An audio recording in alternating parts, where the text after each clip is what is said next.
Okay, so I have watched Daredevil Born Again Season 2, Episode 4, and man, is it peak. It is so good. Honestly, I'm gonna talk about it. The good, the bad, and the beautiful, because there is no ugly. Although, I will say one thing. It is like the highest rate, or technically now, second highest rated episode of Daredevil for now. It has a 9.6. It's just right behind A New Napkin, which I do disagree with. I think there are episodes better, but I do definitely think it's in the top 10. I mean, I don't have my list. I don't have my Daredevil episode ranking list. I can't compare. But overall, this was a spectacular episode, and I'm going to talk about it. First of all, this is the Dex episode, or the Bullseye episode of the season. He starts it and he ends it, and both are the best scenes of the episode. Oh my god. That starting scene was just amazing. Even before he goes into the diner to give a false report to the AVTF, which also, I love Wilson Benthal's. I hope that's how you pronounce his name. I love his dialogue with that, where he's like, I think I saw the furniture. Then his delivery was just amazing, especially on he has a gun. It was, man, honestly, out of all castings, he may be the most underrated comic book casting of all time.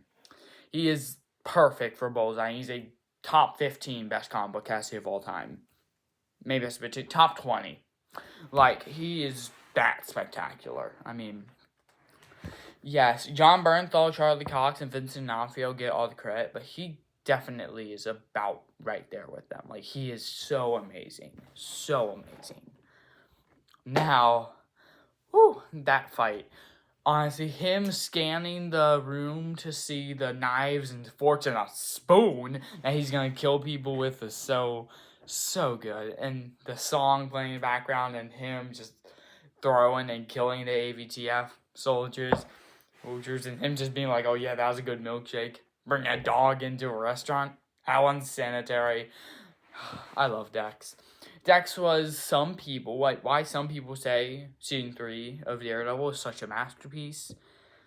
And I kind of have to agree. I mean, he's not my favorite part. My favorite part is the Kingpin and Matt and their dynamic and what they do for one another. But Dex is probably a close second. I mean, his episode, A Perfect Match, or Perfect Game, I forgot exactly what it's called. It's one of the best episodes in Daredevil. I think it's a spectacular episode going over his character. And the next episode, The Devil You Know, is probably my second favorite Daredevil episode. And because of his fight scene, and him and Karen is amazing. He's just amazing.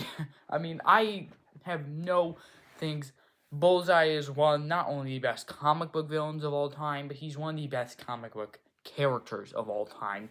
He's spectacular, and honestly, I made a presentation that I'm gonna do called Best Comic Book Characters of All Time, or Best Comic Book Villains of All Time, and honestly, I think he now goes a little bit higher than I gave him credit for.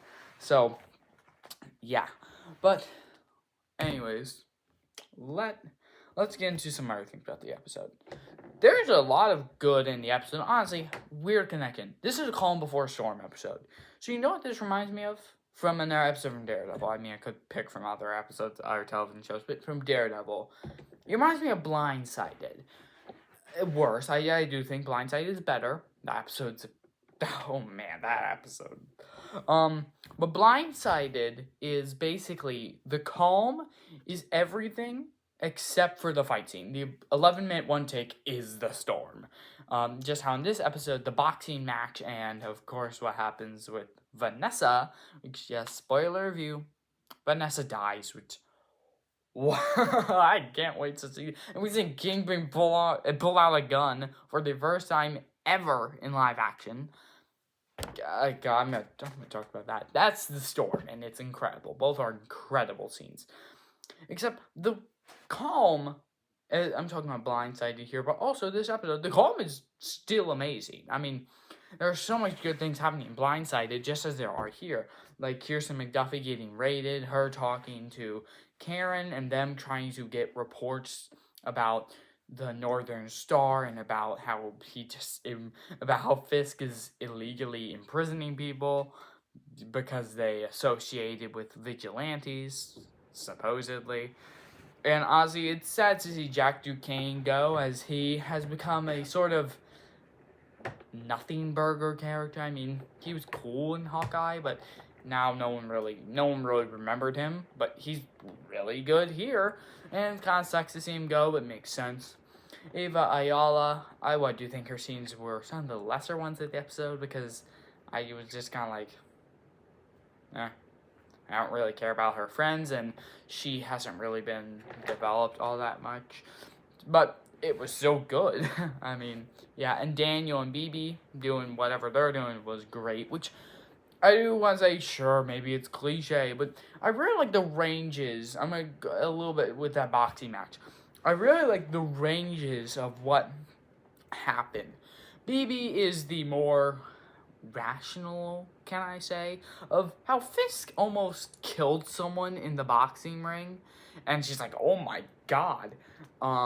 Sheila is sort of the middle man, or the middle woman of the group, where she's like, but like when Daniel is like, high five, she's like, takes it timidly. While Daniel was just fully in on it. He's chanting Fisk with all the merchandise and is happy over top, even though someone nearly just died. Which is insane. That's what I thought would be the insane part. Little did I know. But I'll get to that again later. Also, Daredevil and everything he did in this episode, or Matt, everything he did in this episode was great. And that fight scene with Bullseye was really, really good. It's nice to see that Matt has actually kind of adapted to Dex's ability to throw objects really well. Like, he caught the CD disc and threw it back. Those little things that he grabbed, he just deflected them. I mean, he's doing better, I guess. Although I did really like the reaction of when Dex grabbed the Billy Club. That's what it's called, right?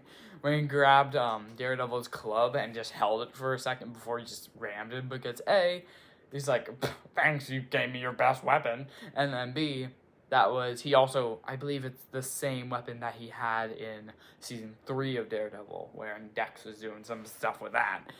But, yeah, honestly, that fight scene was great. Everything Dex did. Honestly, when people said Bullseye would be the MVP of the season, they weren't wrong. Every scene that he shows in, he's a complete show stealer. I mean, like, literally, the entire show, the show knows it. They put the spotlight all on him. Like, the boxing ring scene, intense, Bullseye comes in and you're like, oh, dang.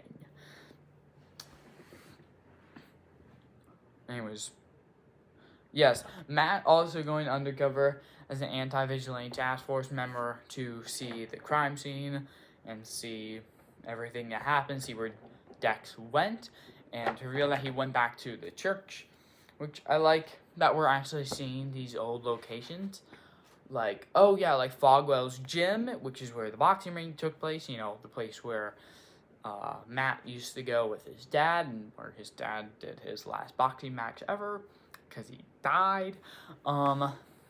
And the church. We went there last episode, but I'm glad we're back here again. Which, also, speaking of last episode, I heard some complaints that people were giving that Sister Maggie wasn't in the show. And yes, it would be nice to have Matt's mom in the show. But is she? I just can't figure out. Maybe this season I can get it because of what Matt is going, and maybe even last season because Matt was going through some stuff about whether he should be Daredevil or not, and she dealt with the opposite last season, so deal with it this time, you know? And I can see it here because of Matt going undercover. He needs a place to hide, and, well, Maggie gave him that before in the church, so why doesn't she do it now?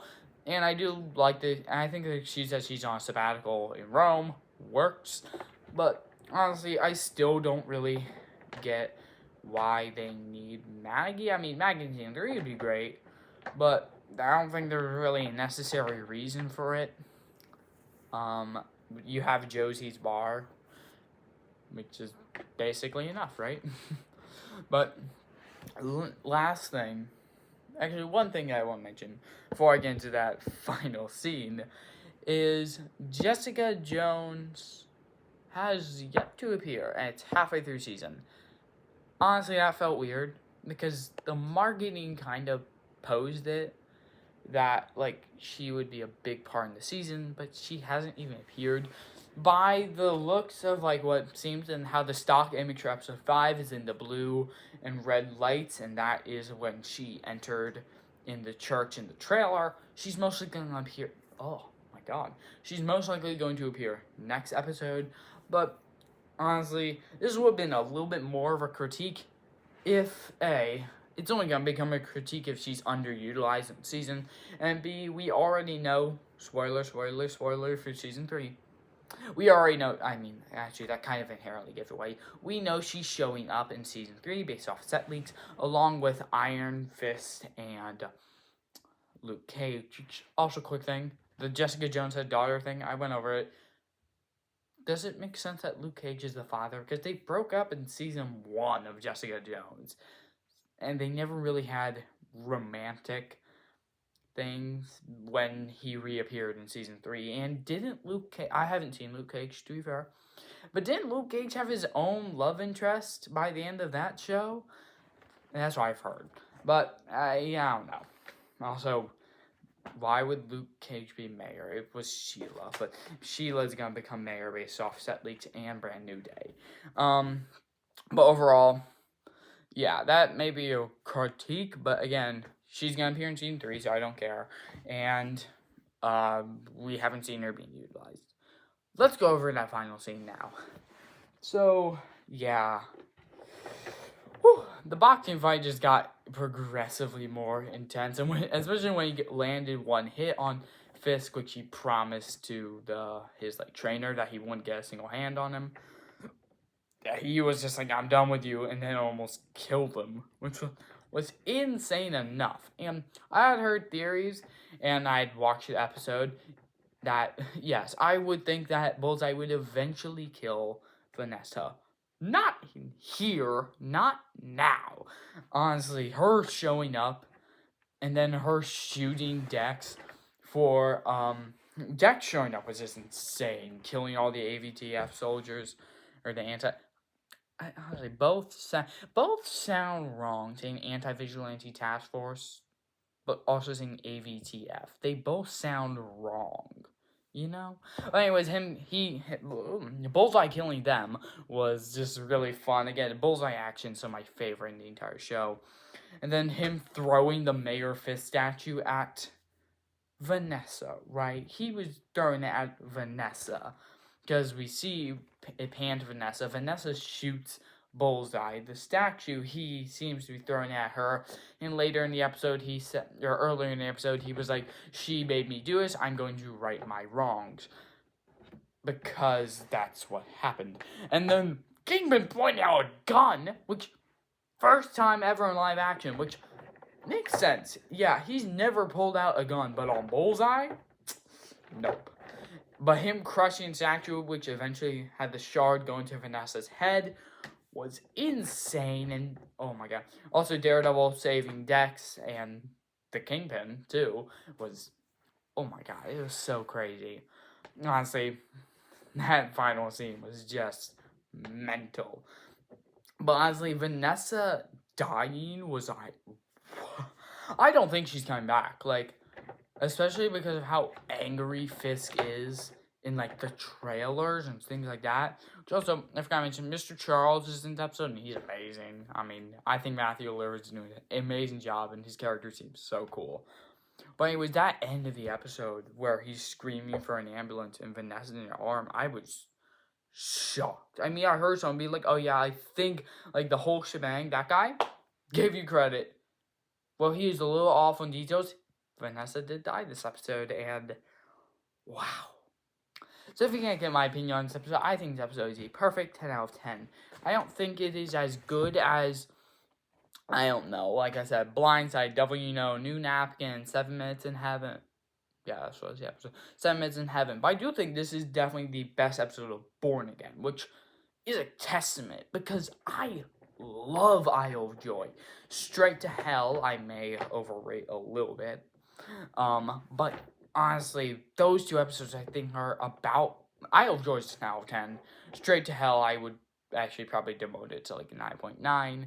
But man, those episodes are spectacular. And this episode I think is definitively like Isle of Joy. I think was already in contestant to go in the top 10 of Daredevil. And this episode I think is a good chunk better than that. Like this episode was something else. It's perfect. Like I can again, I don't think it's like best episode of the series or even top 3. I definitely think it's in top 10, and man, is it amazing. So if you're anyway, my Invincible versus Daredevil thing. So I've not seen Invincible episode 6 yet, which I do think that may even the playing field. But also maybe not. This episode was just so spectacular. I don't think there's a way to boost it up. So overall, I think Daredevil is winning now against Invincible because wow, that this episode was so perfect. God. Anyways, bye.